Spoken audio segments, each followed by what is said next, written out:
Hi, everybody. Dick Vitale. Hey, make sure you listen, man, to Locked On Blue Devils with J.J. Jackson. He's awesome, baby. You are Locked On Blue Devils, your daily podcast on the Duke Blue Devils, part of the Locked On Podcast Network, your team every day.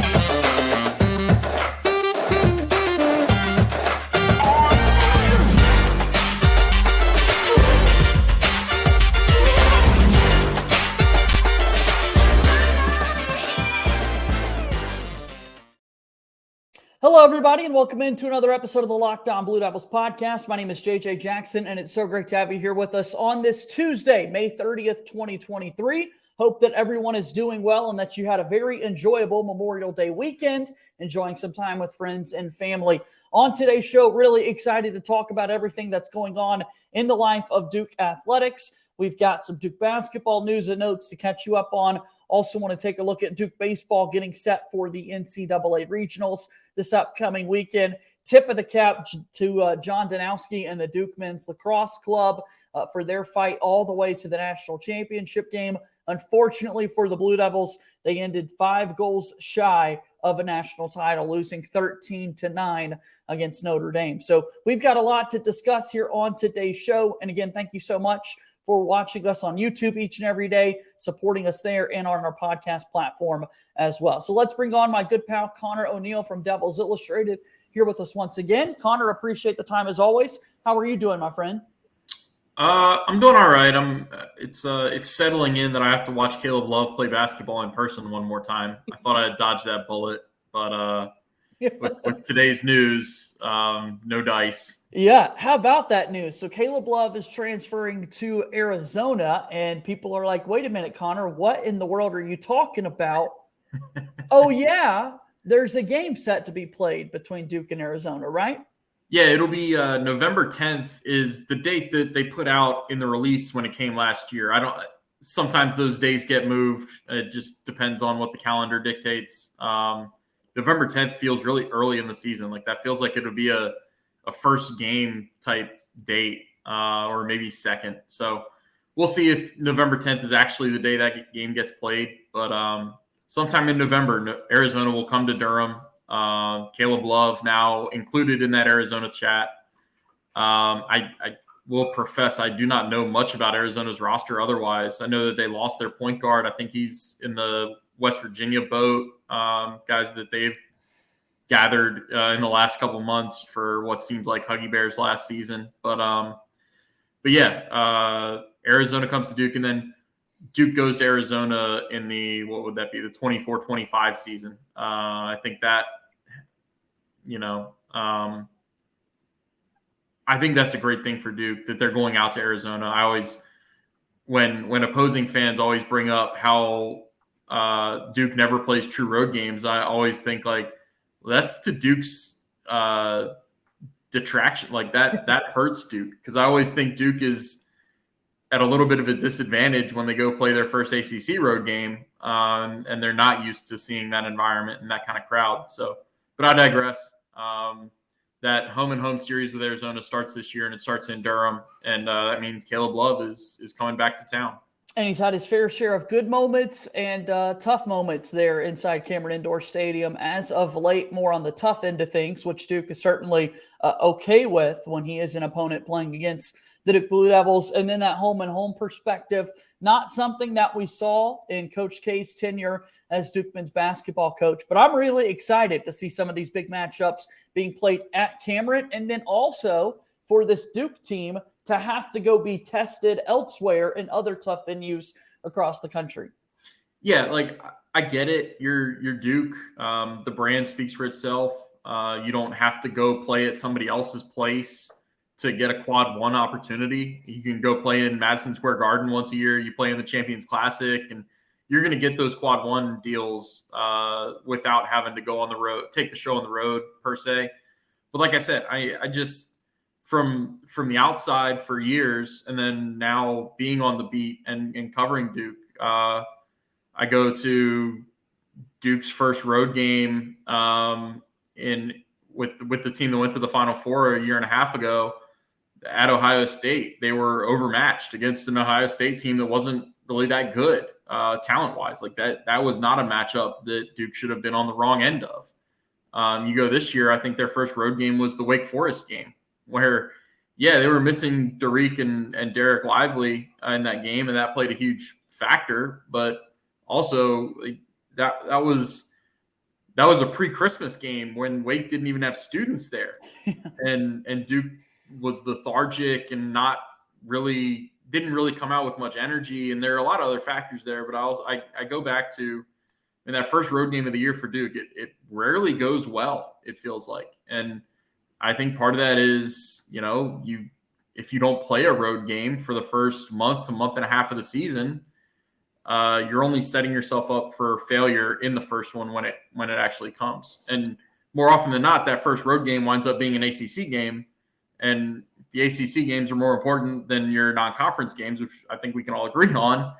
That's a game that you want to be prepared for. No doubt. And I certainly have loved some of those big atmospheres that Duke has played in as part of the ACC Big Ten Challenge. Now we've got the SEC Challenge set to get started this season, so we'll have new venues that Duke can go and compete in. I'd be curious for folks watching the show or listening to let us know what are some of their favorite Duke moments on the road in non-conference games over the last few seasons. Because, Conor, one that comes to mind for me easily is that 2015 national championship season. A lot of people want to talk about that Duke and Wisconsin game in the Final Four, but what's often forgotten about is, the national championship game, but what's often forgotten about is that Duke went up to Madison to play the Badgers a little bit earlier in the season. There was a big Justice Winslow dunk late that kind of puncturized the win for the Blue Devils. And so, really excited to kind of see some of those big matchups in the future. Yeah, having to have KenPom popped open here. So okay. just checking it. Yeah, Tyus Jones had 22 that game. Rashid Suleiman had 14, so I can see why Wisconsin would be a little perturbed about losing the national championship game with a missing X factor like that. Grayson didn't play. I know it was. How about was that? Okay. Yeah. Only 8 minutes for Marshall Plumlee. Because was that the year that Emil got hurt, or was that the following year? I believe it was the following year. Yeah. Okay. Yeah. Man, Tyus Jones, what a nice player. 22 points, was 7 for 11 from the field, 6 for 8 from the free throw line, with 6 rebounds, 4 assists, and 1 turnover. Everything you want in a college point guard was Tyus Jones. And I know that the plan was probably not for him to be a one and done, and he was so good that he, that decision felt like wound up getting made for him. But man, what an excellent year he had. It often gets overlooked because Jahlil Okafor got all the accolades. Justice Winslow, I think, was a higher draft pick and was kind of more projectable in the NBA. But yeah, I always come away from looking at that team saying, what a player Tyus Jones was. Yeah. Absolutely. All right. Well, let's talk more about this Duke basketball team next year. And again, I do want to hear from folks in the comments down below. What are some of the non-conference games that you love and love thinking back on for Duke basketball? But let's first take our first break here on today's show. Locked On Blue Devils here today is brought to you by our friends over at Built Bar. Are you looking for a delicious snack but don't want all the sugar and calories? Then you need the best tasting protein bar ever. Built, you got to try this. If you're like me and you don't want to, or you want the healthier snack choices, but don't want to compromise on taste, sometimes you really struggle to find something that fits that criteria. Well, I'll tell you what does. Built Bar, they're healthy and they taste amazing. You won't believe it, but they are covered in 100% real chocolate. That's right, real chocolate. And they come in unbelievable flavors like churro, peanut butter brownie, and cookies and cream. 130 calories, 4 grams of sugar, and a whopping 17 grams of protein. You can go to built.com and order online or by visiting your local Walmart or Sam's Club where they've got some specialty flavors available for you. Again, Built Bar, a proud sponsor of the Locked On Blue Devils podcast. Welcome back into Locked On Blue Devils. JJ Jackson alongside Conor O'Neill from Devils Illustrated here on Tuesday, May 30th, 2023. We're exiting Memorial Day weekend. Tell me what kind of content you've got up on your website right now, Conor. Got a lot of baseball up there now. I did just drop a basketball nugget on the insider board, but reading wise, got some baseball coverage and got more coming.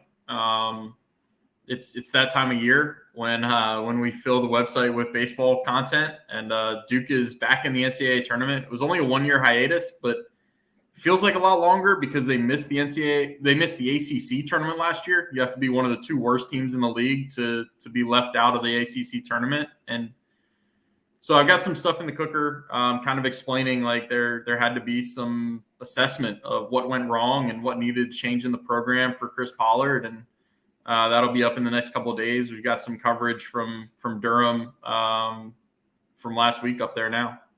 So let's definitely talk about the Duke basketball team, but we'll hold that for a little bit later. I was going to say baseball for later, but you've already opened it up, and I'm certainly excited about the postseason ahead here. Looking at the NCAA tournament fields that were announced, we're now in this format, Conor, where looking back over the weekend on Sunday, right, we know who the 16 national hosts are going to be, and then you have to wait until Tuesday to figure out, okay, where exactly are you going, as opposed to all 64 being revealed at once. So Duke ultimately finds out on Sunday that they will not be an NCAA regional host, and yet they're going to be starting on the road. Monday's selection show came around, and what did we find out about that Duke baseball team?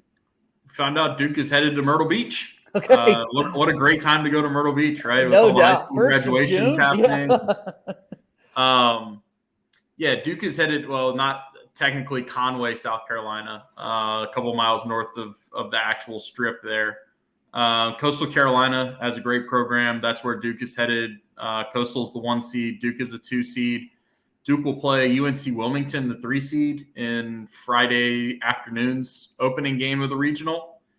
And the 4 seed is Rider. So little caveat here is 2 teams from the Carolinas. Duke did not play either one of them this year, even though college baseball team schedules are really geographical and regional.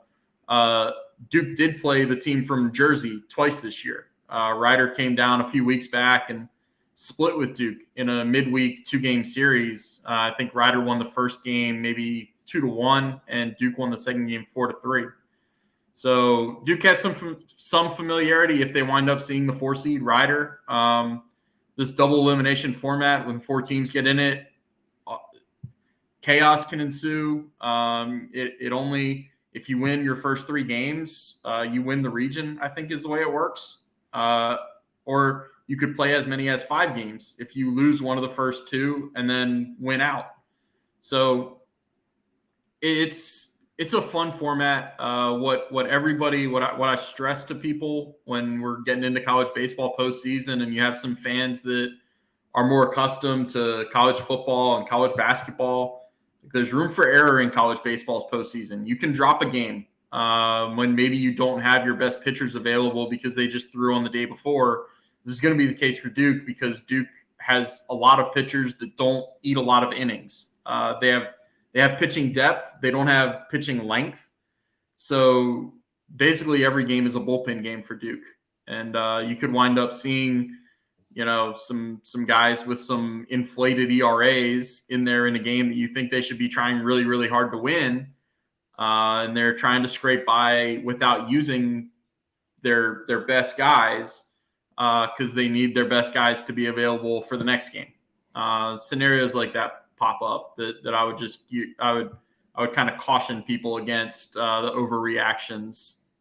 In a lot of ways, when you get into the regional setting, right, as you said, you've got to win the region. There is you have the luxury of knowing, okay, if we lose the first game, the season's not over. We can continue playing and just go to the loser's bracket and try to work our way out of there. You get to the championship day, you got to beat the winner's bracket team twice. So with that being said, oftentimes when you've got sort of a bullpen makeup, you feel a little bit better because it's not putting as much pressure onto your one dynamic arm, right? In college baseball, if you feel amazing about the number 1 pitcher on your staff, take LSU, for example, with Paul Skeens, who's likely to be a top pick in this year's Major League Baseball draft. If you don't win that game, then it feels like there is so much more pressure on those games to win non-ace starts, if that makes sense. And so, I mean, is this something, Connor, that has kind of been the case for Duke this entire season, that they have felt really good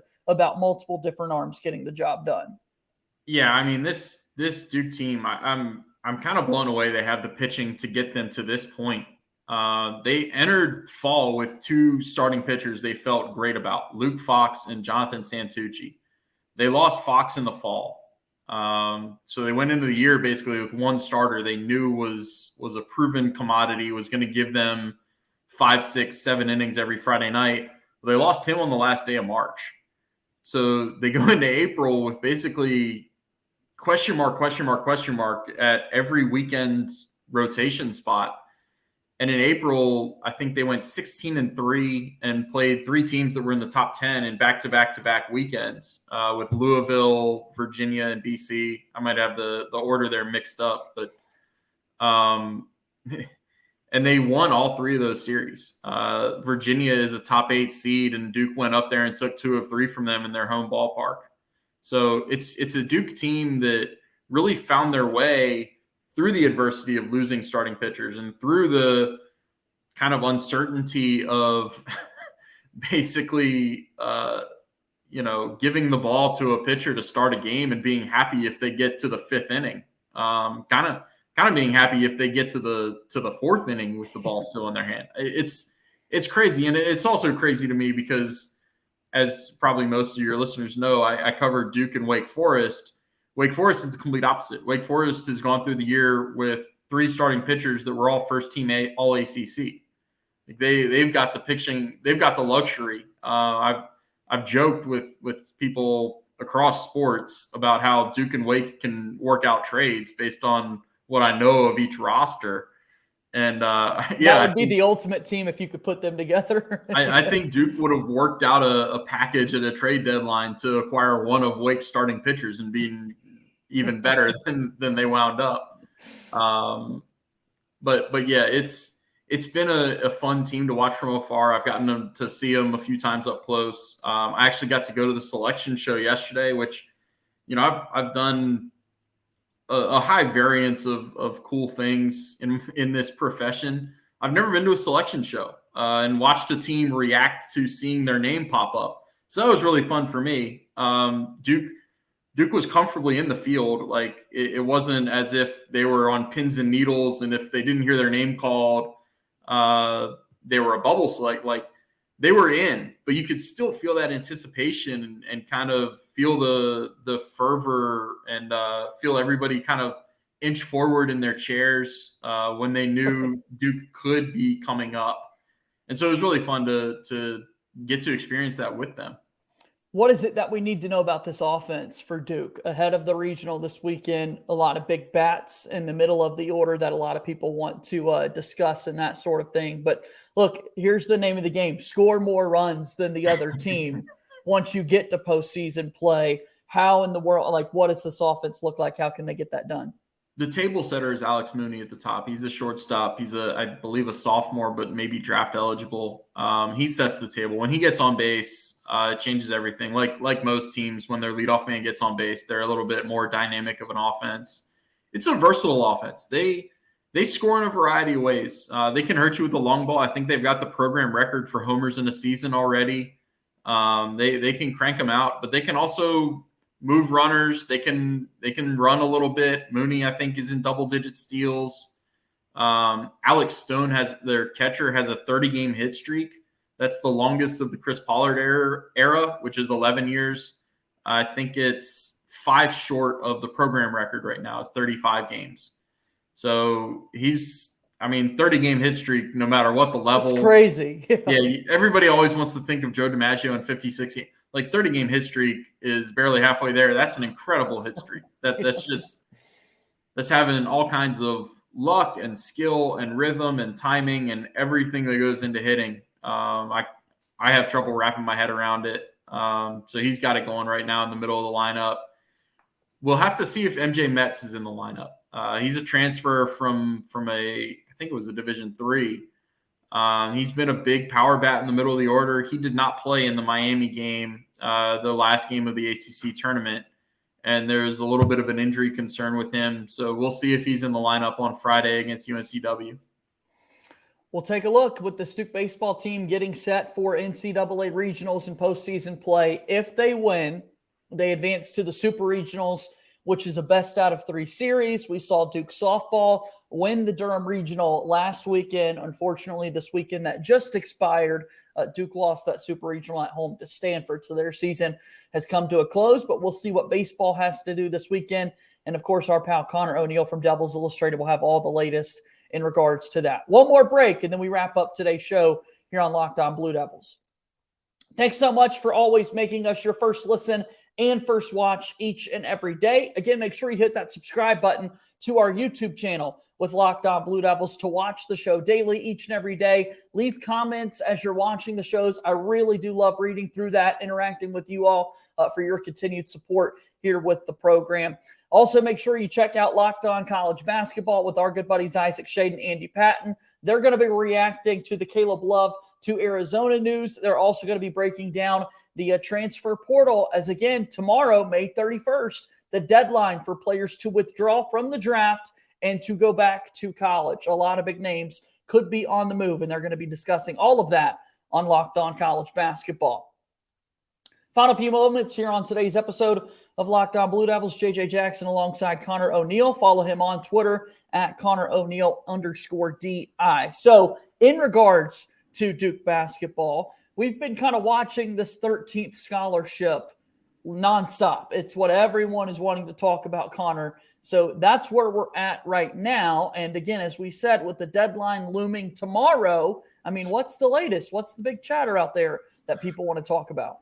Yeah, so I think last time I was on here, I was all but certain it was going to be Ernest Udeh Jr. You made us all feel all but certain, Conor. Yeah, I was all but certain. I have sources that were all but certain. Yeah, you weren't the only one. I led everybody down the path. That obviously didn't happen. It's not going to happen. I think that ship has sailed. It's starting to look like the roster is what it is, and it's going to be that come summer, come fall. That this is the roster that Duke is going to have. It's still a Final Four caliber roster. It's weird to diagnose this because you go through an entire 2 months of saying, all right, Duke is going to find a rim protector. Duke needs a rim protector. Duke played so well when Derek Lively was at his best. This is the one hole of this roster. They have everything else with all the returning decisions. They had every single hole was filled. Even the Jeremy Roach decision kind of felt like a luxury. Like they had guards, and then now you're going to get a 4th-year guard back. It's just not a roster that's going to have a defensive-minded center rim protector type. Which, again, like it's a really good roster. Don't get me wrong. It's just going to be interesting to see how John approaches things without that kind of the bullet to use there. So you'll see Christian Reeves at the 5. You'll see Ryan Young at the 5, probably start. And you'll see Flip play the 5. And that's the part of it that intrigues me the most because I think Flip knows, and I think the word from the NBA is that Flip needs to be able to play the 5 to be a high draft pick, to justify a team taking him in the lottery. They have to know that he can play the 5 and the 4. So you would think if that's what he needs to do to be in the NBA, that's what he will want to do, and that's what he'll want to become good at in what you figure would be his final college season. We will see then, of course, if any major changes take place with this roster. Of course, as you said, we were so closely following that Ernest Udeh Jr. situation. We got the photos on Instagram that Ernest posted of him from the official visit wearing the jersey. So it just makes the mouth water a little bit as a Duke basketball fan that something could be looming. But hey, now here's this 13th scholarship that gives John Schreier and his coaching staff the opportunity to reward a walk-on potentially with said scholarship if no movement is set to take place. And I think it is important to circle back to what you just mentioned a moment ago. Even without adding anyone, this Duke roster is really, really talented going into next season. Yeah, and even last year, early in the year, and a couple points in ACC games, we saw Mark Mitchell play the 5 in a small lineup. Sean Stewart might be able to play some 5. They've got to get him on campus and see what he looks like in that role. They're going to have options. They're just not going to have the one designated option, right? It's going to be really fun to watch. It's going to be really interesting. I hadn't thought of that 13 scholarship going to a walk-on until you mentioned it, but now I'm kind of crossing my fingers for Spencer Hubbard. He's a great guy to interact with in the locker room. I wrote a story about him going into last year about basically Chris Carrawell shouting him out for Mark Williams' improvement on the perimeter defensively, and basically got to know about Spencer and Mark's relationship, and they play video games together all the time and live together, I think. So, but yeah, it's like we said, it's still a Final Four caliber roster. It's still, if you're into preseason rankings, it's still preseason number 1, maybe 2, maybe 3. I can't see them falling much further than that with what they have coming back. It's a really good team.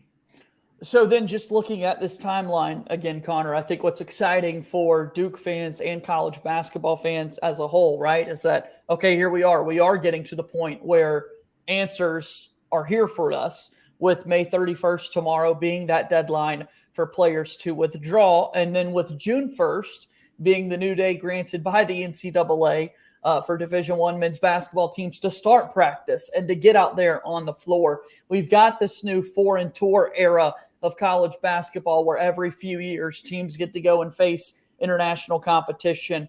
And it won't be long before Duke gets to jump back into that boat here again. So point here being, this week, we're going to start to see more. The Duke socials will probably be getting back to work with guys starting to get back on campus and into the gym and that sort of thing. Yeah, you'll start to see the freshmen showing up. That's the part that I look forward to every year. It feels like you always hear these things about, I know Duke has 4 5-stars coming in. Not every 5-star was created equal, and not every 5-star is prepared for the college game like all the other 5-stars that you see across college basketball. So that's what I look forward to the most is hearing kind of, maybe Caleb Foster is that much more prepared than we thought he was going to be, playing 2 years at Oak Hill and then 1 year, where was he? Notre Dame out in California this year, I think was the school he was at. And he was the California Player of the Year out there. That's one to keep an eye. Like, that kind of stuff is what I start gearing up for at this time of year. Conor, certainly do appreciate the time as always. Thank you so much for your insight, your time each and every time you come here on the program, and look forward to doing it again soon, okay? Thanks, JJ. All right, that's our pal Conor O'Neill from Devils Illustrated. Go support him and his work. That's going to do it for today's show. Thanks so much for watching us or listening to us wherever you get your podcasts. Thanks for your continued support here of Locked On Blue Devils. That'll do it for today's show. As always, go Duke. I'll talk to you tomorrow. My name is JJ Jackson. Thank you and good day.